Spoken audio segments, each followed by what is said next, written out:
கடனில் சிக்கியிருக்கக்கூடிய சகோதரர்கள் கண்டிப்பாக இதை மனனம் செய்யுங்கள்.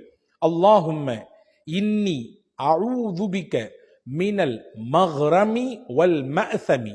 யா அல்லாஹ், உன்னிடத்தில் நான் கடனை விட்டும் பாவங்கள் செய்வதை விட்டும் காவல் தேடுகிறேன் அப்படின்னு சொல்லி ரசூல் ஸல்லல்லாஹு அலைஹி வஸல்லம் இந்த துவாவை ஓதுவாங்க. ஒவ்வொரு தொழுகையும் ஓதுவாங்க. ஆயிஷா அம்மா சொன்னாங்க, யா ரசூலல்லாஹ், மற்ற தேவைகளை விட்டு நீங்க பாதுகாப்பு தர்றதை விட இந்த கடன் விஷயத்தில் ரொம்பவுமே நீங்க அதிகமா நீங்க அல்லாட்ட காவல் தேடுகிறீங்களே, என்ன காரணம்? இந்த கடன் விஷயமா ரொம்ப அல்லாட்ட நீங்க இஸ்தியாதா செய்றீங்களே, பாவம் மன்னிப்பு தர்றீங்களே, அதுல இருந்து நீங்க பாதுகாக்கணும்னு அல்லாட்ட வேண்டீங்களே, என்ன காரியம்னு கேட்டாங்க. அப்ப ஸல்லல்லாஹு அலைஹி வஸல்லம் சொன்னாங்க, ஆமா, ஏன் நான் அதிகமா கடன்ல இருந்து பாதுகாப்பு தரேன் தெரியுமா? எப்போ ஒரு மனுஷன் கடன் பட்டுறானோ, அந்த சுமை அதிகரிச்சு போகுதோ, அவன் பேசினால் பல சந்தர்ப்பங்களிலே பொய் பேசக்கூடிய சூழல் ஏற்படும். அவன் கொடுத்த வாக்குக்கு மாறு செய்யக்கூடிய சூழலிலே கொண்டு கடன் அவனை சில சந்தர்ப்பங்களில் தள்ளிவிடும்.